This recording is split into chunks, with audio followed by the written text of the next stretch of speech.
le es bien conocido que cuando llegó el tiempo del cumplimiento en que habría de venir el Mesías, hermanos, mire, ni los hombres más espirituales de aquellos tiempos pudieron percibir el cumplimiento de esos tiempos.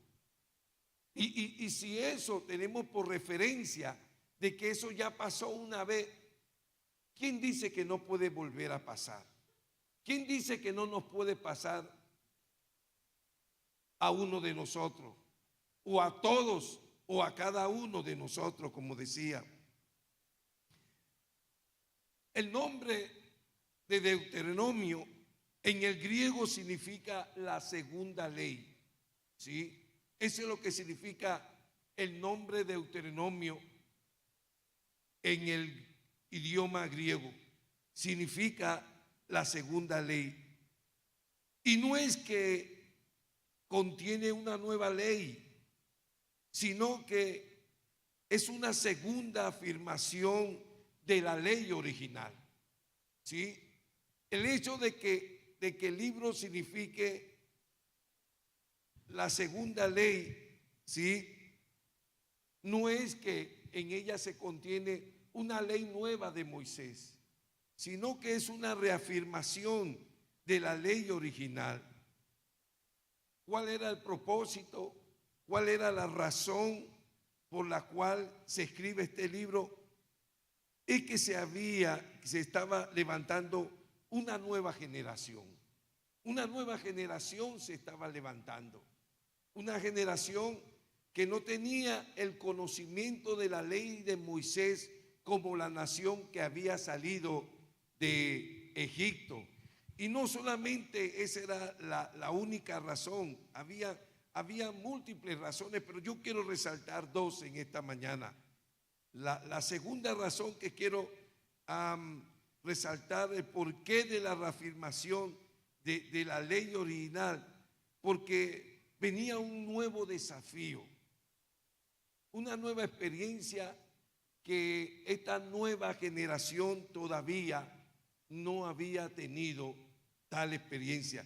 Yo quiero que usted vea, para que me entienda lo que estamos diciendo allí en el capítulo 1, en el versículo 34.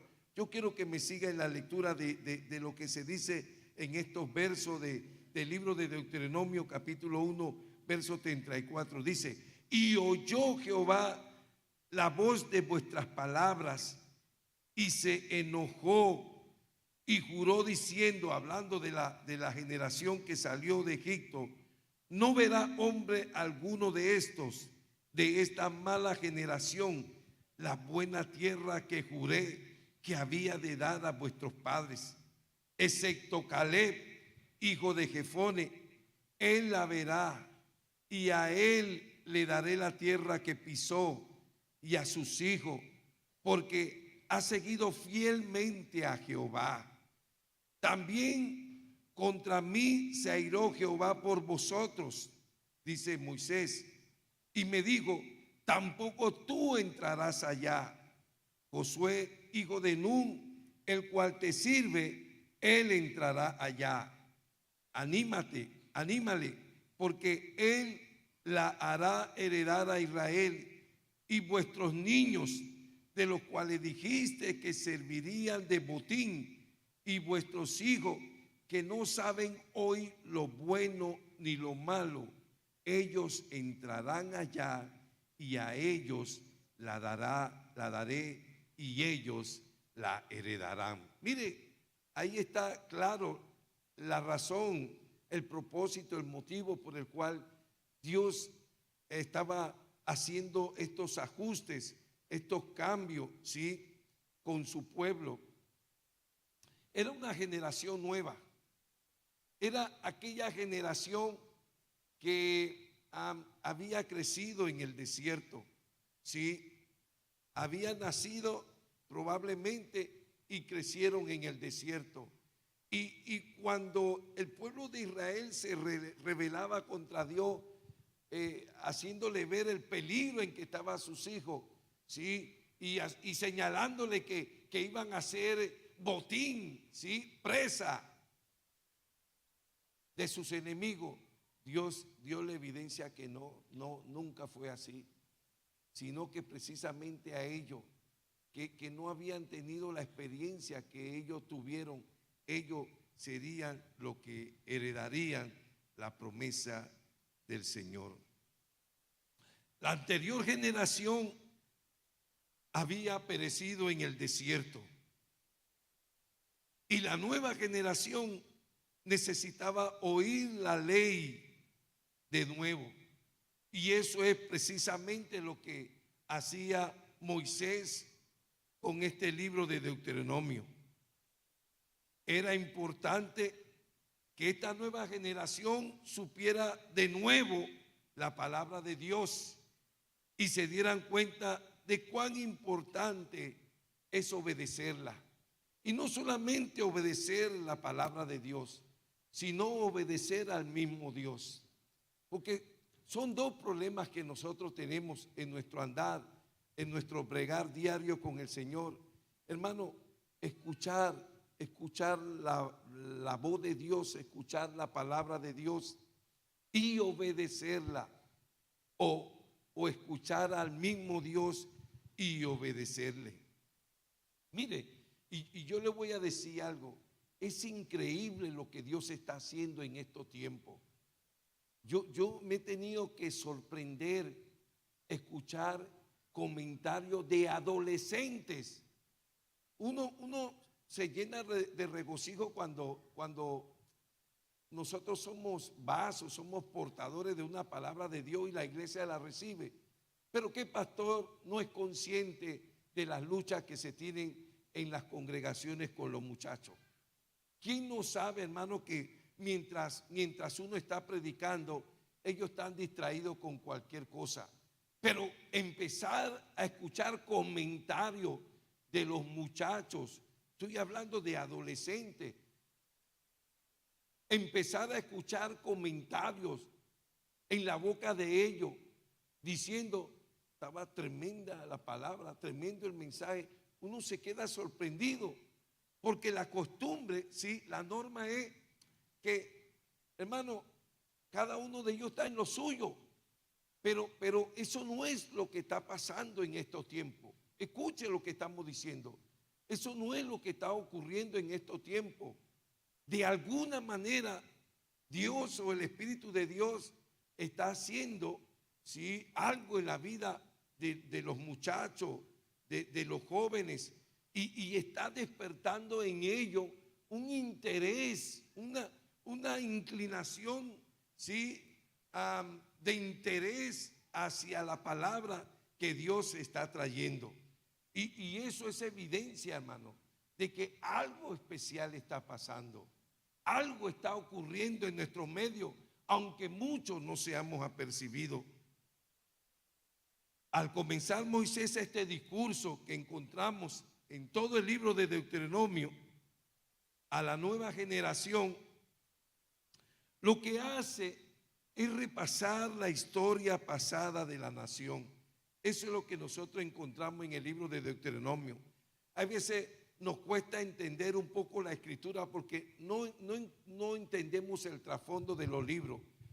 Muchas veces cuando vamos a leer libros como Deuteronomio o como Crónica, nos encontramos como que son libros que repiten lo que ya uno ha oído o ya uno sabe, ¿sí? Pero precisamente este libro tenía la finalidad de recordarle a la nueva generación lo que ya Dios había dicho con anterioridad y que la generación pasada nunca prestó atención. Asimismo fue los libros de Crónica. Esos libros fueron escritos después de la cautividad. O sea, que entre los libros de Reyes y Crónica, ¿sí?, entre esos, el periodo de escritura de esos libros, existe esos 70 años de cautividad que Israel estuvo en Babilonia y que luego quedaron presas de los medos persas. ¿Por qué? Porque cuando muchos creen que Esdras, el escriba, escribió estos libros, mire, él lo escribió para recordarle a Israel todo lo que Dios había hecho y las promesas que todavía estaban pendientes para cumplimiento en la vida de ellos. Así que no es que estos libros son repetitivos de acontecimientos, cada uno tiene un propósito. Y en el caso de Deuteronomio, ¿sí?, le estaba refrescando a la nueva generación todo lo que había sido antes, todo lo que ya Dios había dicho, todo lo que todavía se estaba esperando de parte del Señor.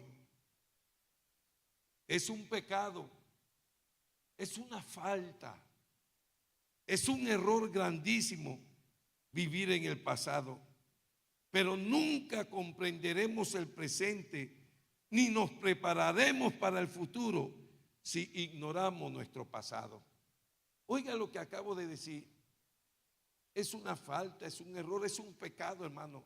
Está viviendo del pasado. Hermano, nada más vivir recordando el pasado, eso no nos ayuda en ninguna manera. Porque para la mayoría de nosotros el pasado ha sido duro, el pasado ha sido difícil.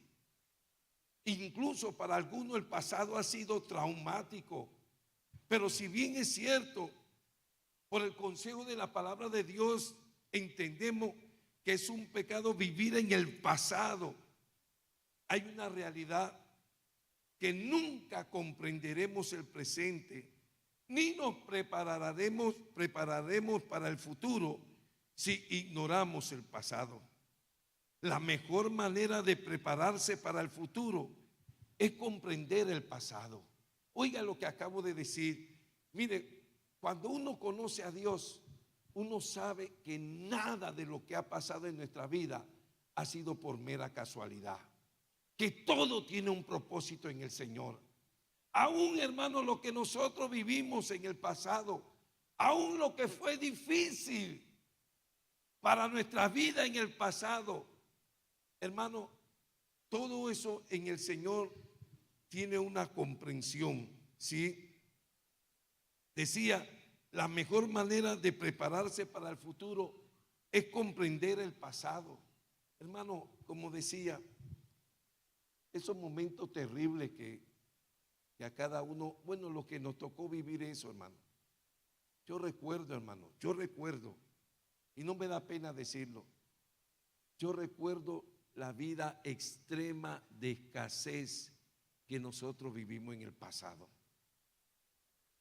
Hermano, y recordar o hacer memoria de eso, como decía, me hace aprender muchas cosas en el Señor, que todo lo que soy y todo lo que tengo, todo se lo debo al Señor.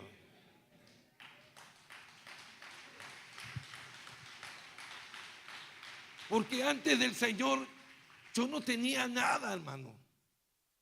A la verdad yo no tenía nada. Y hoy no me cuesta, no me da vergüenza, usted lo sabe, hermano. Cuántas veces yo he repetido, era un muchacho como cualquiera con interés de querer conquistar a una muchacha. Y qué pena la mía, hermano, nada más tener dos pantalones. ¿Ah? Tenía que estar siempre presente de que el otro tuviera lavado, tuviera limpio, para cuando me tocara quitarme el que tenía puesto.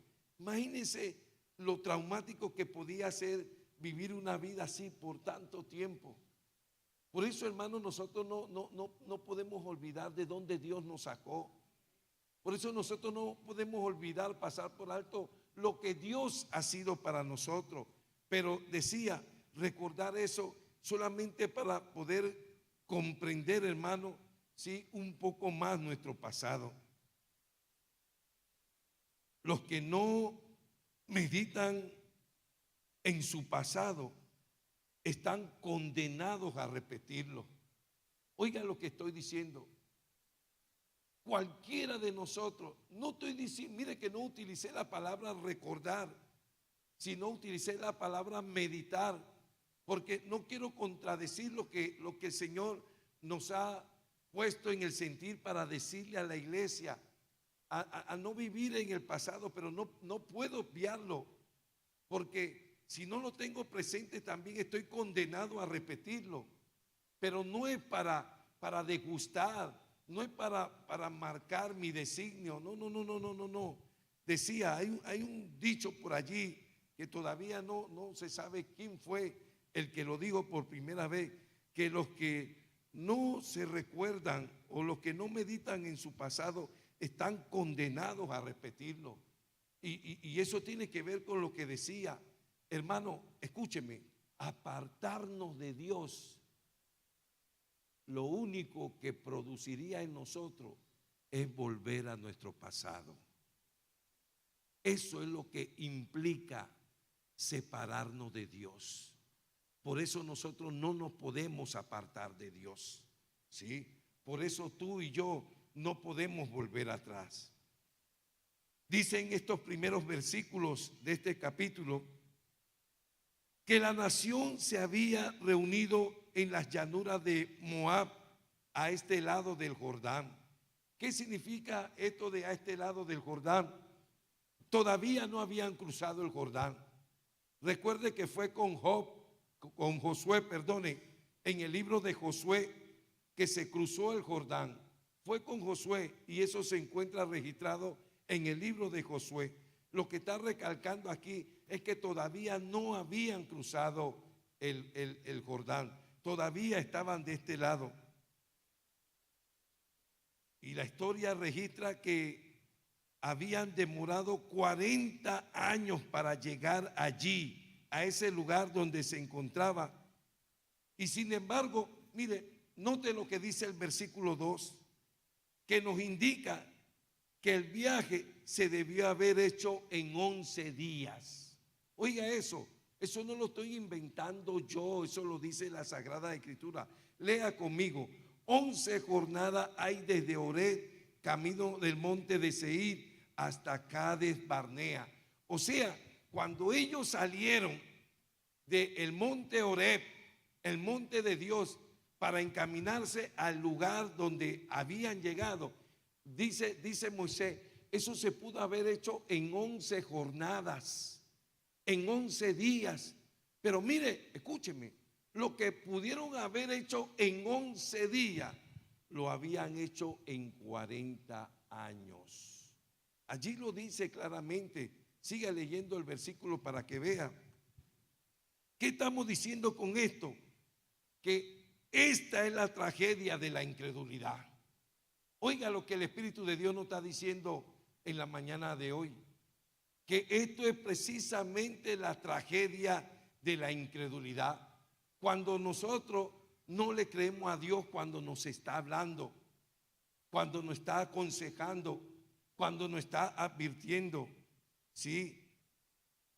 Esto viene a ser la tragedia de la incredulidad. Primero, se desperdicia tiempo.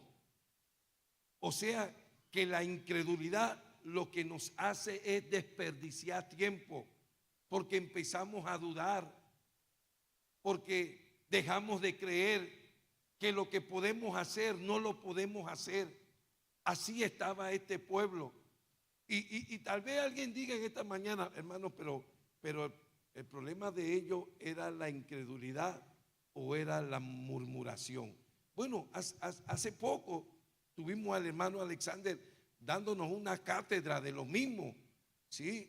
Escuche, es que la murmuración va ligado a la incredulidad. Oiga lo que el Espíritu de Dios nos está diciendo en esta mañana, aunque yo lo quiera refutar. Mire, cuando yo me hago una persona murmuradora, en realidad lo que yo estoy evidenciando es que yo no estoy creyendo.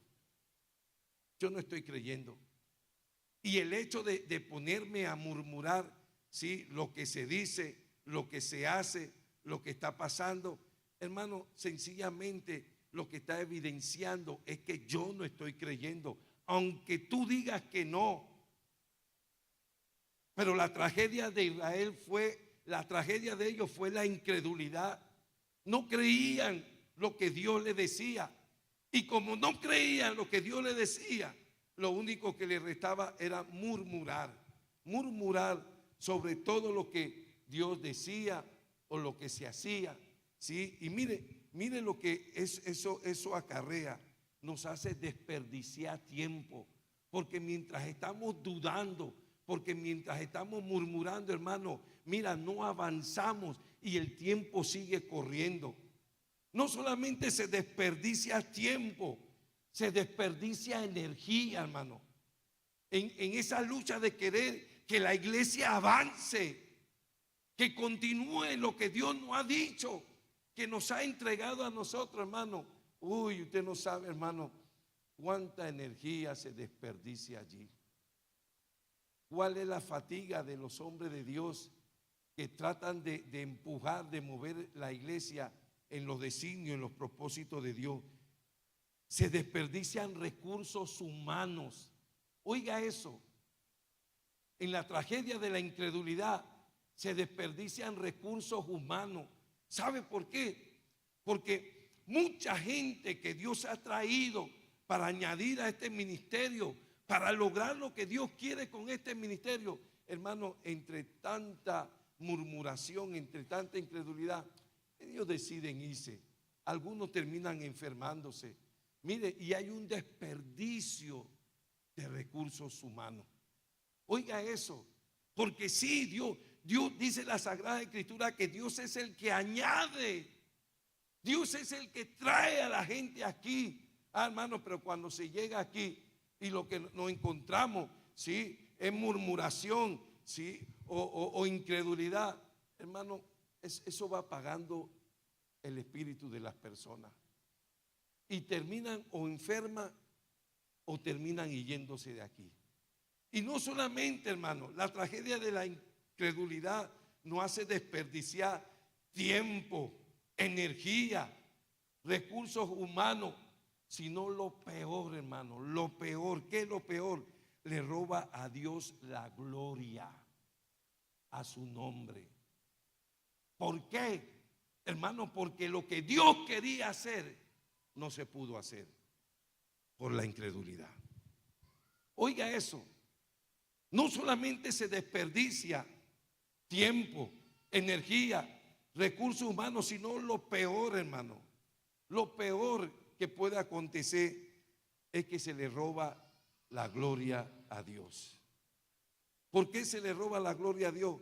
Porque lo que Dios quería hacer no se pudo hacer, hermano.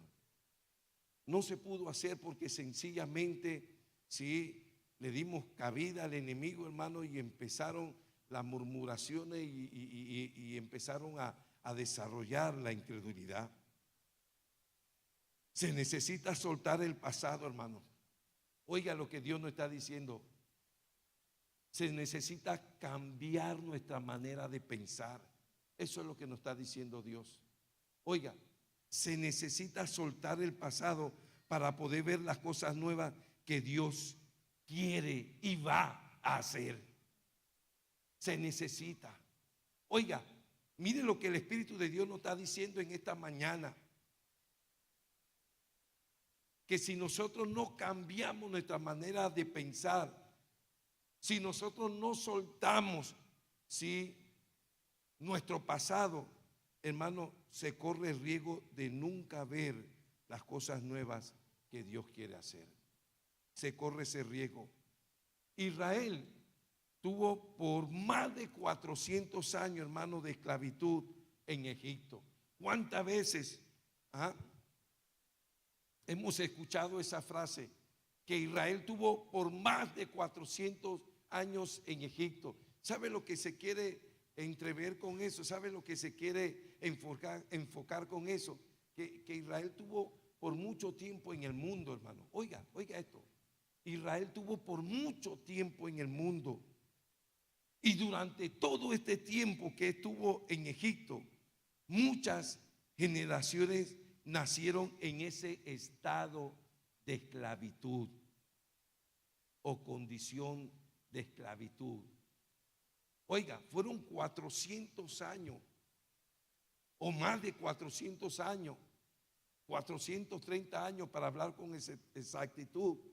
Pero escúcheme, durante ese periodo que Israel, desde el momento que Jacob llegó con todos sus hijos y con su familia, y transcurrido ese tiempo, hermano, muchas fueron las generaciones que murieron y muchas fueron las generaciones que nacieron.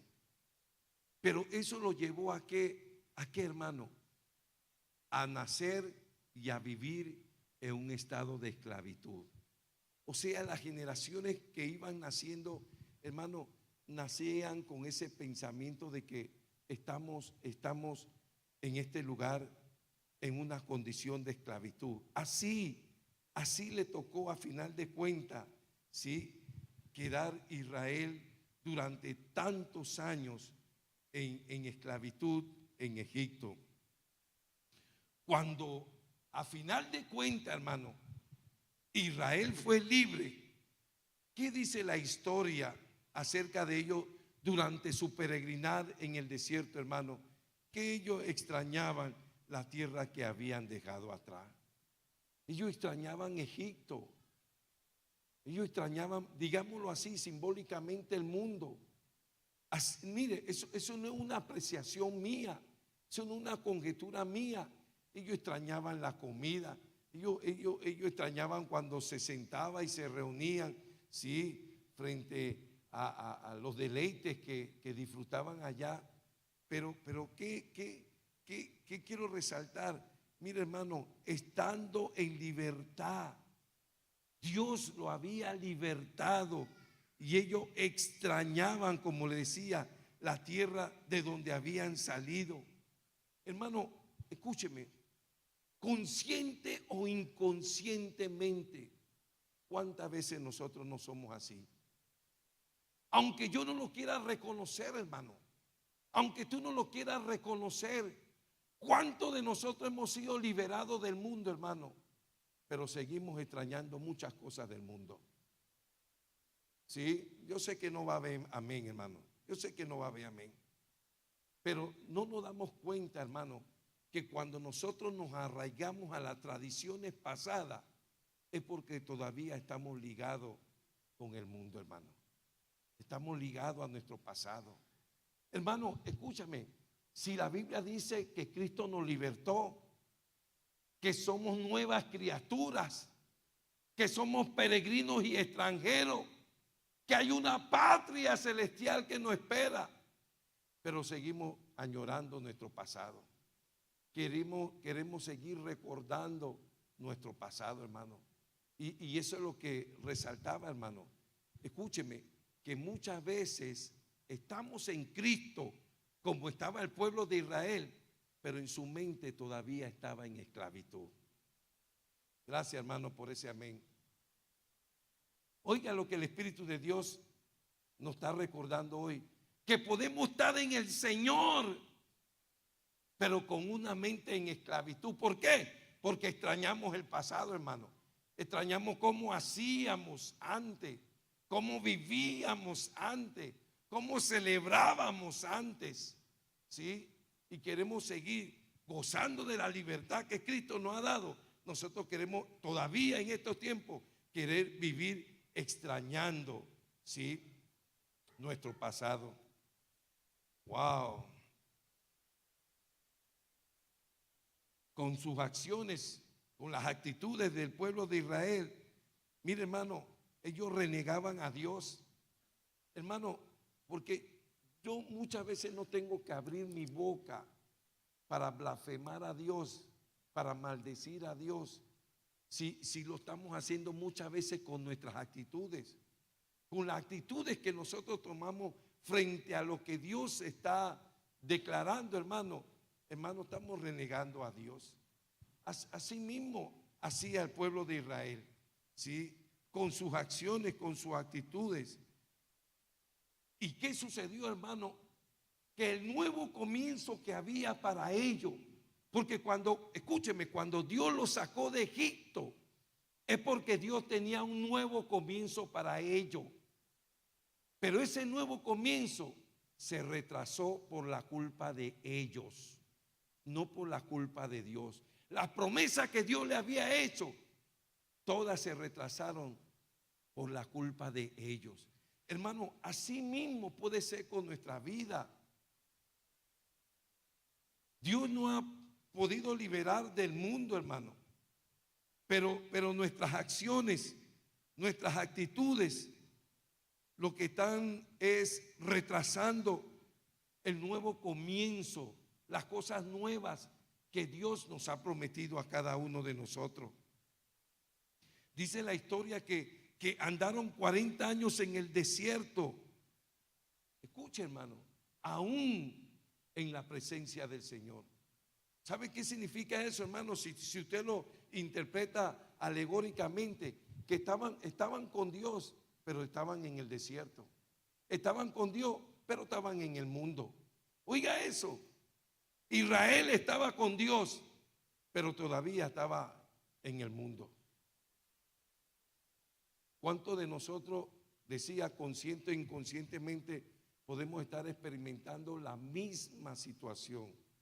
Sí, hermano, estamos con Dios, nadie lo duda. ¿Dónde estamos? En la casa de Dios. Pero honestamente, hermano, nuestra mente y nuestras actitudes, nuestras acciones no están con Dios, están en el mundo. Solo una nueva generación vería lo que Dios había prometido. La generación que había salido de Egipto no podía ver las cosas nuevas que Dios les había prometido. Solamente lo podría ver una nueva generación con una nueva manera de pensar. ¿Sí? Mire, léalo por favor en el versículo 39. Y vuestros niños, hablando Moisés, haciendo memoria de lo que decía aquella generación que salió de Egipto, de lo cual le dijiste que servirían de botín, o sea que los enemigos se los llevarían en cautividad, y vuestros hijos que no saben hoy lo bueno ni lo malo, ellos entrarán allá y a ellos la daré y ellos la heredarán. Mire, ¿qué es lo que estaba haciendo memoria Moisés allí? Mire que la preocupación que tuvo esa generación que salió de Egipto, de que por culpa de Moisés sus hijos serían esclavos de sus enemigos. Dice, no, por lo contrario, ellos son los que van a heredar la promesa de Dios. Ellos serán la generación, ¿sí?, que heredarán la promesa de Dios. Lo que estaba prometido para aquella generación nunca lo verían. ¿Quiénes lo verían? La nueva generación que vendría después de ellos. ¿Sabe? Cuando nosotros escuchamos palabras como esta, la gente de más edad nos preocupamos porque nos preguntamos, pastor, y entonces nosotros ¿dónde quedamos? Mira, hermano, si hay algo que caracteriza a Dios entre sus cualidades y sus atributos, es la fidelidad de Dios. Porque la misma palabra dice que Caleb y Josué participarían de esas promesas. Y ellos no eran la nueva generación, pero la fidelidad también de ellos les permitía gozar de esa promesa de Dios. Mire, hermano, si hemos entendido lo que el Espíritu de Dios nos está diciendo. Mire, de alguna manera, hermano, de alguna manera, nuestro adversario se vale para influenciar negativamente en nosotros y hacernos dudar, porque es la verdad, hermano. Y como decía a un principio, cuando nos hace dudar, nos pone a murmurar que ya Dios no puede continuar su nuevo comienzo con nosotros. Y Dios tiene que pensar en una nueva generación. Hermano, y eso es lo que Dios está haciendo, no en esta iglesia, hermano. No solamente en esta iglesia, en toda su iglesia, en el mundo entero. Dios está levantando una nueva generación porque la vieja generación no ha creído lo que Dios le ha prometido. No se ha aferrado a los nuevos comienzos que Dios le ha prometido. No lo ha hecho. Que Dios tiene que levantar una nueva generación para que posea las cosas nuevas que Dios quiere hacer.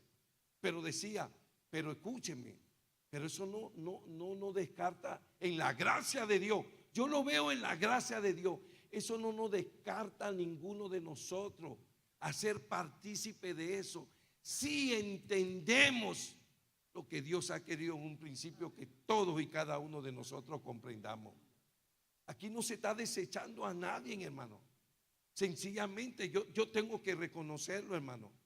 Yo no tengo las mismas fuerzas que yo tenía cuando yo empecé este ministerio. Aunque usted me vea trabajando todos los días y aunque me vea haciéndolo de día y de noche, ya yo no tengo la misma fuerza, hermano. Y tú tampoco la tienes.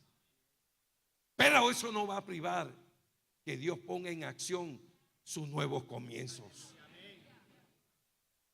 Eso no va a ser un impedimento, hermano. Pero nosotros, hermano, debemos entender que esos son los planes de Dios y que nadie lo puede detener. Nadie, ¿sí? Nadie puede ser obstáculo a lo que Dios ya ha determinado hacer. Quiero decirle, ¿cuál era la diferencia de la generación anterior a la nueva generación? La mentalidad de esclavitud, hermano. Esa era toda la diferencia. La mentalidad de la vieja generación era una mentalidad de esclavitud. Y Dios no puede hacer lo que Él ha dispuesto a hacer con una mente de esclavitud. ¿Cuál es la mente de esclavitud? La que siempre anda diciendo que no se puede hacer.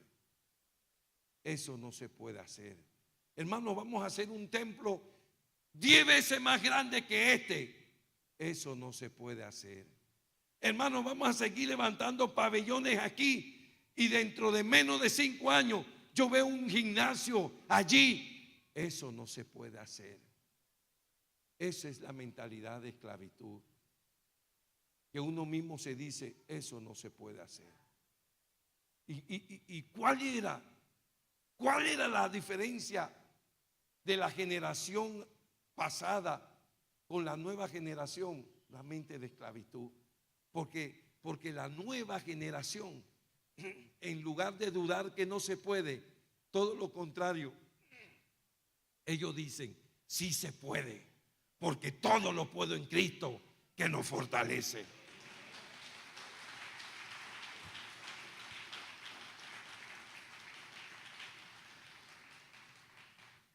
¿Cuál es el mensaje en esta mañana, hermano?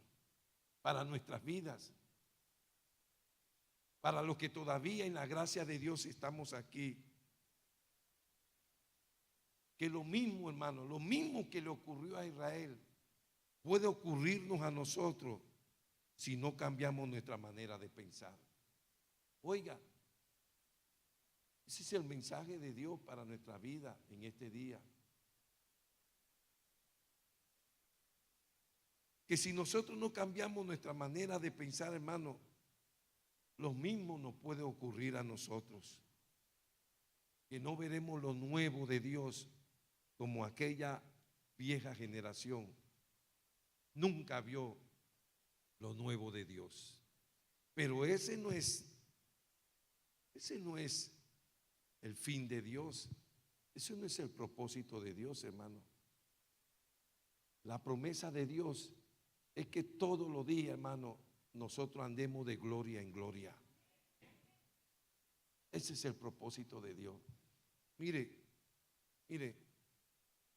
ayer, perdóneme con todo el respeto, ayer había un ayuno, una invitación de generación de conquistadores. ¿Sabe? Y cuando yo llegué aquí, yo me gocé de ver estas dos hermanitas. Ellas dirán, yo no sé qué ustedes están viendo por fuera, pero ellas tienen un espíritu de conquistadora. Por eso es que ellas estaban ayer aquí. Porque ellas tienen un espíritu de conquistadora. Eso es lo que Dios está hablando para estos tiempos. Hermano, seamos honestos, si hemos perdido ese espíritu de conquista, bueno, démosle paso a otro, hermano, que lo conquiste por nosotros, pero que también nos deje participar de las conquistas.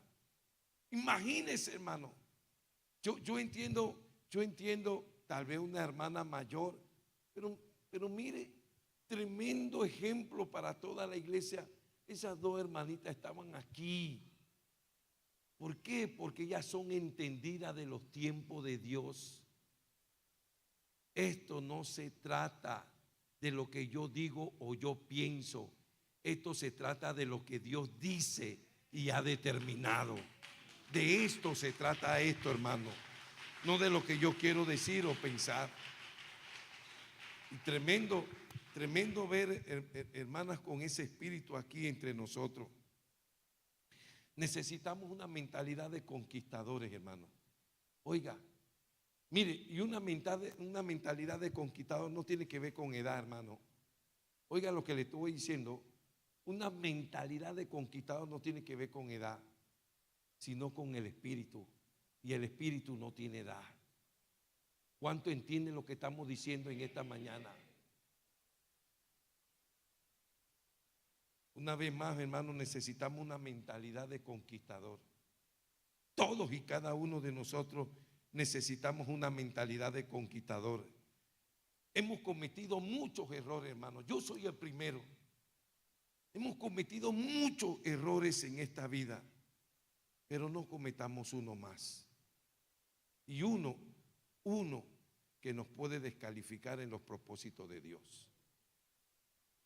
Otra vez lo voy a decir, hermano. Todos y cada uno de nosotros hemos cometido muchos errores. Yo soy el primero en reconocerlo. Pero escúcheme, no cometamos uno más. ¿Qué es lo que le quiero decir? Hermano, aunque tú no veas nada y aunque tú no entiendas nada, pero estamos viviendo los tiempos de Dios. Estamos viviendo los nuevos tiempos de Dios, los nuevos comienzos de Dios, aunque tú no estés viendo nada. Pero escucha lo que el Espíritu nos hace ver y nos hace sentir, hermano. Y yo necesito insistir en esto, hermano. Todos y cada uno de nosotros hemos cometido muchos errores, hermano. Pero no cometamos uno más que nos descalifique en lo que Dios siempre ha querido hacer con nosotros. Mire, para terminar, mire lo que dice el versículo 3, por favor. Mire lo que dice el versículo 3. Y aconteció que a los 40 años, ¿sí? Ya habían transcurrido los 40 años en el desierto. En el mes 11, el primero del mes, Moisés habló a los hijos de Israel conforme a todas las cosas que Jehová le había mandado acerca de ellos.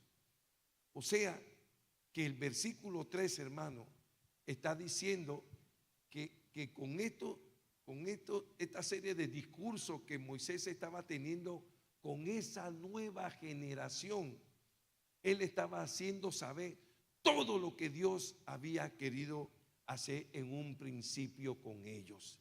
Y así, hermano, así como con esas palabras se están declarando que Moisés en esos momentos, después de transcurrirse esos 40 años en el desierto, en el mes 11, en el primer día de ese mes, dice que Moisés se puso a decirle, a declararle a ellos todo lo que Dios había querido hacer en un principio con ellos. ¿Por qué estamos diciendo esto, hermano? Porque es el mismo mensaje que Dios nos está dando a nosotros en esta mañana.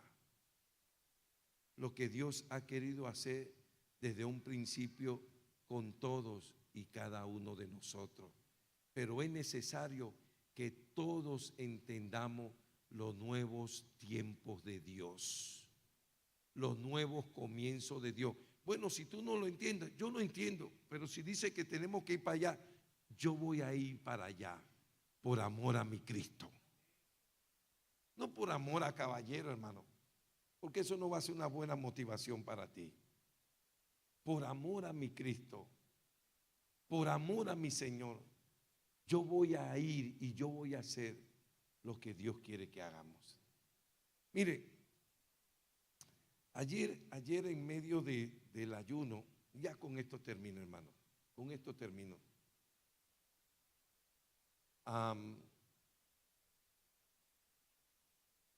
Me recordaron que tenía un compromiso en la iglesia de Dios. Estaban allá reunidos todos los promotores de este movimiento, de este proyecto de Panamá para Cristo, y necesitaban ultimar detalles y poner al tanto los que todavía no se habían añadido. Hermano, y tuve la gracia de Dios de conocer a algunos de los conferencistas. ¿Y sabe cuál era la referencia que me daba? Este ha ganado 80 millones de personas para Cristo. Este ha ganado 50 millones de personas para Cristo. Este ha ganado. Yo dije, wow, para que Dios lo haya reunido a todo ello y haberlo traído para nuestro país. Eso significa que algo está pasando en nuestro país, hermano. Y nosotros no podemos estar enajenados a esto. Mire, hermano, escúchame, yo sé, yo no voy a pasar por alto que nosotros tenemos problemas. A ver, al igual que yo, ¿cuántos tenemos problemas en esta mañana? Todos tenemos problemas, hermano. Y el que no tiene problemas, bienaventurado, feliz, dichoso. El que no tiene problemas, pero la mayoría tenemos problemas.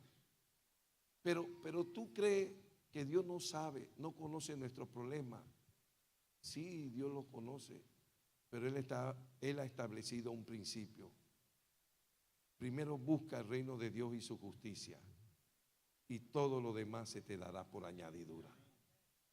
Nadie puede quebrantar ese principio, hermano. Ni el hombre más apasionado de Dios puede quebrantar ese principio. Es un principio divino. Ya yo le he hablado, hermano, que los mandamientos se pueden quebrantar, pero los principios no. Busca primero lo de Dios y todo lo demás se te va a resolver. Pero busca primero lo de Dios. Hermano, y el mismo mensaje decía, y el mismo mensaje, hermano, que Moisés le estaba dando a esa nueva generación, es el mismo mensaje que Dios nos está dando a nosotros en esta mañana, hermano. Es el mismo mensaje. Sí. Estamos viviendo los tiempos de Dios.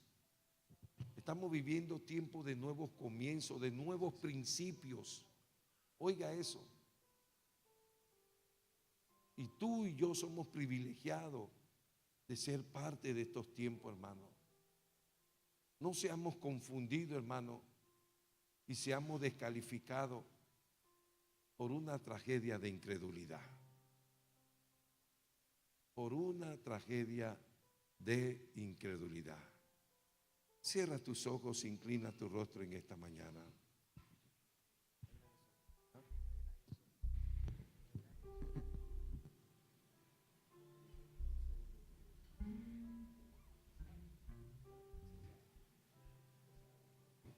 Aleluya. Dios está aquí, hermano. Nadie puede negar esa verdad de que el Señor está en esta mañana aquí. Y esta palabra, hermano, es una entrega especial de Dios para la vida de su iglesia. Yo no sé por lo que tú estás pasando, pero yo quiero consolarte, yo quiero animarte, que Dios sí lo sabe. Yo no sé lo que tú estás necesitando, pero Dios sí sabe lo que estás necesitando. Pero en esta mañana Dios está volcándonos a todos a poner nuestra mirada en Él y no en sus manos. Y entonces veremos la gloria de Dios. Aleluya. Yo no sé cómo Dios te ha podido hablar en esta mañana, pero yo quiero invitar a la iglesia a pasar aquí adelante, porque yo quiero orar, yo quiero hacer una oración muy especial por nuestra manera de pensar. ¿Sí? Yo no voy a juzgar a nadie diciendo que tenemos mentalidad de esclavitud. No, yo no voy a hacer eso. Pero sí voy a orar porque necesitamos cambiar nuestra manera de pensar. Porque solamente cambiando nuestra manera de pensar, cambiará nuestra manera de vivir. Córrase un poquito para adelante, por favor. Yo quiero invitarle a cerrar sus ojos y a levantar sus manos en esta mañana. Aleluya.